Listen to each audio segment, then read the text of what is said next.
Salut tout le monde, c'est Balga. On se retrouve pour une nouvelle vidéo et cette fois c'est avec les Camponotus maculatus. Oui, je sais, encore elle, mais pourquoi? Parce que regardez bien, donc cette ouvrière a déjà des œufs en bouche. Nous avons encore des œufs par ici. On en a encore par là. Cette magnifique gine. On en a encore dans l'ouvrière qui est ici. Et on peut dire que c'est déjà pas mal. Alors en fait, je fais cette vidéo parce que l'argile n'a pas arrêté de pondre ces derniers temps. C'est abominable. La première génération donc est née, comme je l'avais dit dans la vidéo précédente. J'ai 20 ouvrières tout pile, plus la gine.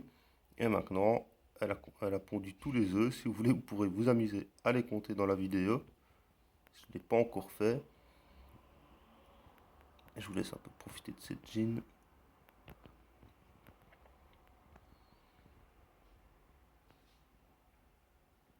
Donc voilà, c'est vraiment une espèce que je suis très heureux d'avoir. Je ne vais pas la représenter au complet, hein, c'est une espèce africaine, la mienne vient de Madagascar. Et en tout cas, pour moi, je l'élève en nid sec avec un abreuvoir et ça fonctionne plutôt pas mal.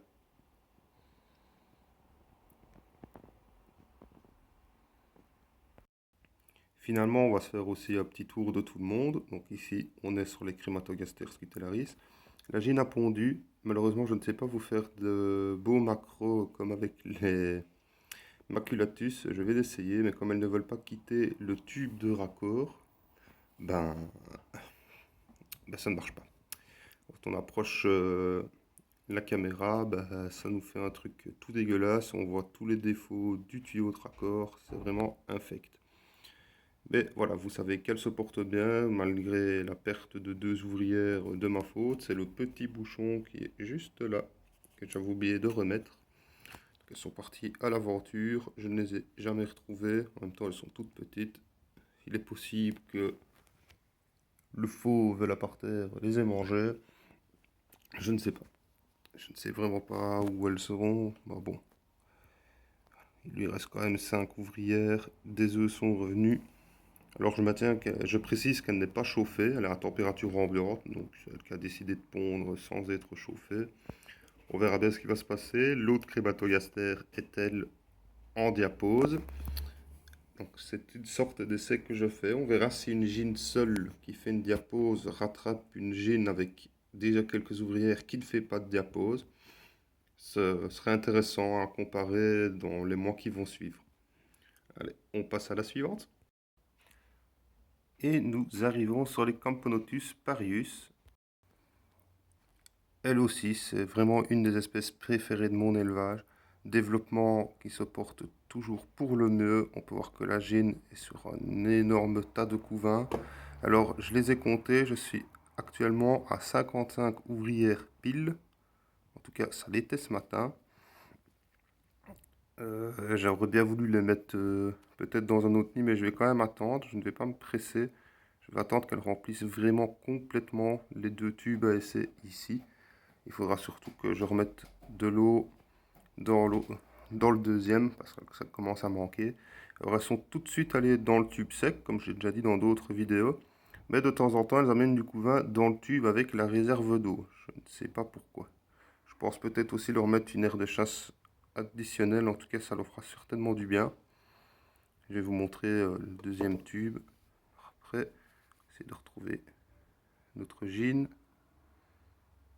Toujours aussi magnifique. Le major est sorti, ouais, je le vois du coin de l'œil, il est dans l'air de chasse.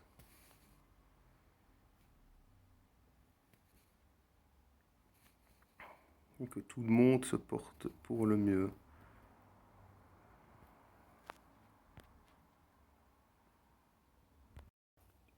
Donc voilà comment ça se passe dans le tube humide. Elles ont été y amener un cocon et quelques larves. Cocon qui va certainement pas tarder à éclore lui aussi. Alors il m'est arrivé la même connerie qu'avec Messor Barbarus, comme Nico Emery. D'ailleurs, si vous n'avez jamais vu, je vous conseille de voir sa chaîne. Je n'ai pas assez tassé mon coton. Vous voyez ici, il y a encore je dirais, attendez, bon, un peu moins d'1 centimètre. Donc désolé, je vous filme un peu le coton. Entre l'humidité et le sec. Et tout ça, c'est ce que j'avais en trop, que les fourmis ici ont tiré. Et on peut en voir une, désolé, je tremble, qui est en train de boire. Mais bon, malgré ces petits défauts de début, tout va super bien pour cette colonie. On voyait encore des larves. Ils prennent vraiment soin des leurs. Oui, ici, vu d'en haut pour l'autre tube, on voit encore des œufs, des petites larves, des larves un peu plus grosses. Tout, tout se porte à merveille. Et je vais clôturer avec les Phédol pallidula. Ouais, vous avez tous vu la mésaventure qui leur est arrivée. Sachez que ça va super bien. J'ai un peu du mal à avoir de la lumière et à les filmer en même temps. Attendez. Voilà. Donc, bon, ici, elles sont un petit peu stressées parce que j'ai déplacé le nid et qu'il y a de la lumière. Mais vous voyez, le couvain, c'est bourré de nymphes. Certaines vont bientôt arriver.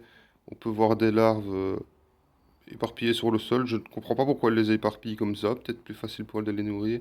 J'ai toujours des majors, toujours des ouvrières. La gine, on peut le voir, elle est en pleine forme. Les majors sont remplis de nourriture. Ils ont de belles physiogastries. Tout va bien. Ah, peut-être pas celui-là, j'ai parlé trop vite. Et là. Nous avons un rebelle parmi nous, mesdames et messieurs, un major qui ne veut pas se remplir l'estomac. Donc voilà, je clôture avec les Phédol pallidula pour que vous voyez qu'elles vont bien. La prochaine vidéo, je la ferai sur le même style, comme on est en diapose et que pour l'instant il ne se passe pas grand-chose dans mes fondations. Je vais choisir à chaque fois une moitié de mes fondations et puis l'autre moitié et on verra chaque semaine, enfin toutes les 2 semaines du coup pour chaque fondation, comment est-ce qu'elle se porte. Je vais essayer de faire une vidéo chaque vendredi, avoir un petit rythme régulier. Et si ça marche bien comme ça, même après diapo, je garderai ce rythme régulier. Ce sera soit des suivis complets de mes colonies, soit un suivi à chaque fois d'une seule colonie. Vous me direz ce que vous préférez. Donc voilà pour cette vidéo qui commence quand même à être longue. On reste sur l'effet des petites fourmis bien actives. Donc voilà, vendredi prochain, je vous montrerai mes Messor Barbarus, les Messor Capitatus, et alors la colonie et la fondation de Camponotus nicobarensis. Allez les gars, je vous souhaite à tous un très bon week-end, le meilleur pour vos colonies et pour vous-même. Ciao ciao!